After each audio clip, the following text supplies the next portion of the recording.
This is going to be a more practical review of what I found the differences to be in using these three cameras and shooting with them quite regularly.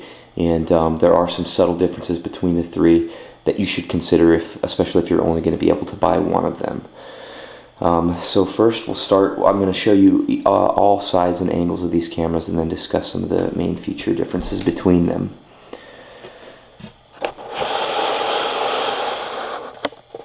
So first is the D700. This is the back of the D700. This is Nikon's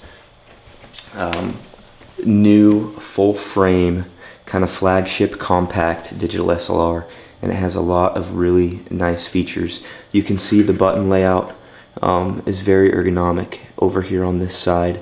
We have the menu, the lock, the zoom in and out buttons, and the OK button. Something new to the D700 over the D300, and I'll show you this, is the dedicated info button, which replaces the compact flash door release. More about that in a minute. And then you have the different shooting modes, as well as the selector with center press button. You also have play and delete over here. We have the autofocus lock and the autofocus button over here, and a little selector to change the various different types of metering modes that you would like. You can also close the shade on the eyepiece on this particular model, which is quite convenient. So that's the D700.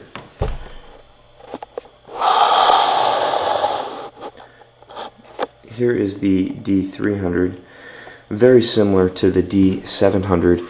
This particular camera is a little wider actually than the D700, and in this regard I actually appreciate it quite a bit. It is the most ergonomic camera I've ever shot with. It's by far the most comfortable I've ever used.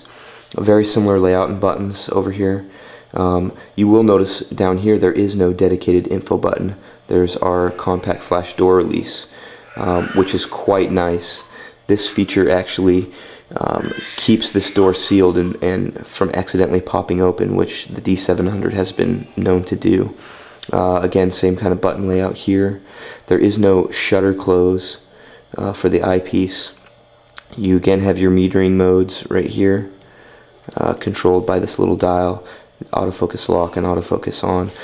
The selector piece on the D300 is not as nice as the D700 in that you have to press the whole unit in as a button, which in doing so sometimes you can accidentally push one of the side directional buttons, which is kind of a pain.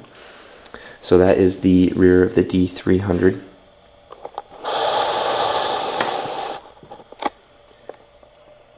And here's the D90. D90 is a little more simplified. You'll notice it's quite a bit smaller than the other two. There's just a delete button up here. You have your play button here as opposed to up here where it is on the D300 and the D700. Then you have your menu, lock, zoom in and out buttons. There is no dedicated OK button down here as there was on the other two.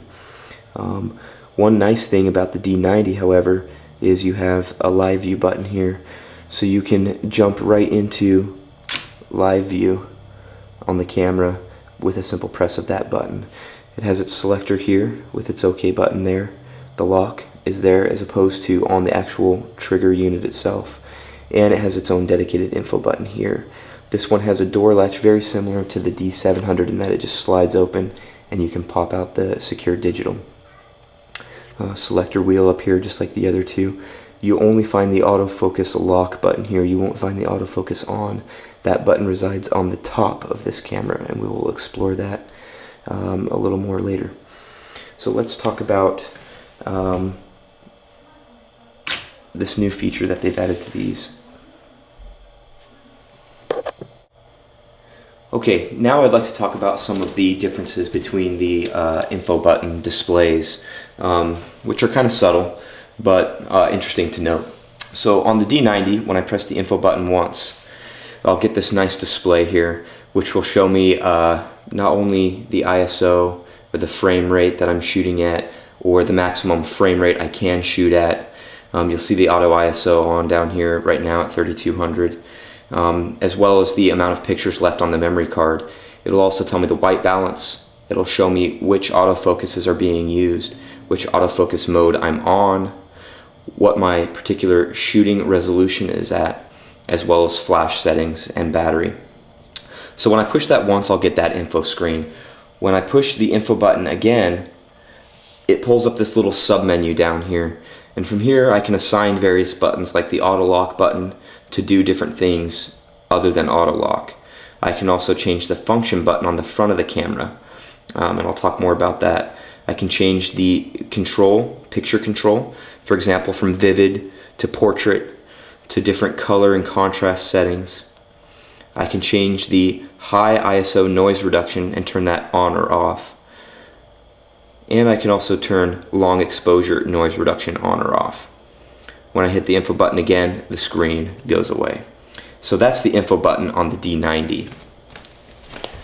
The info button on the D300 again is located over here. It doesn't have a dedicated info button. When I press that, I will get a similar screen. On the D300, I will get similar information. You'll notice I have a 52 point autofocus grid, or 51, excuse me, and that is unique to Nikon's higher end cameras.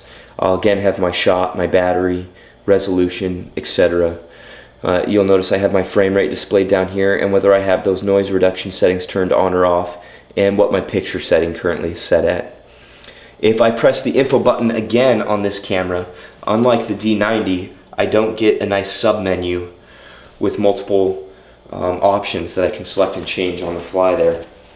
So that is something that you don't get with the D300. You have to actually go into the menu system and change those things, like the noise reduction settings.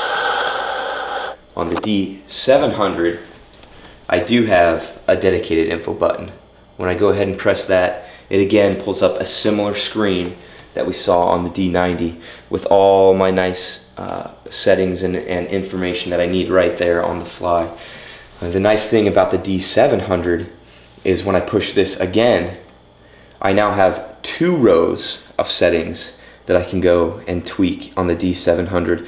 Anything from my color space to assigning the different buttons to do different things, changing the noise reduction, changing my custom shooting banks.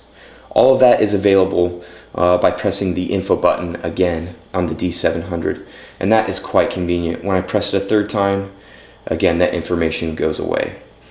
Now, something that's interesting on the D700, you'll remember on the D90, it had a dedicated live view button. I could push it right here and it would take me into live view. That's kind of a entry-level feature that you'll see more on the consumer level cameras. Most professional photographers are not going to be shooting with live view, for every shot. However, it is a very convenient feature, and there are times when I do want to use that. So what you can do is actually assign these various buttons to trigger live view if you would like. And so when I press my AF lock, I have that set to trigger my live view mode, and instead have one of the function buttons on the front of the camera assigned as my AF lock button. So now I can trigger live view on the fly with my D700 with the press of a button, which is quite convenient. On the D300, to enter live view, I actually have to spin the selector wheel to live view. Once I have it there, I have to go ahead and press the shutter release to enter live view on the D300. Pressing it again will fire a picture.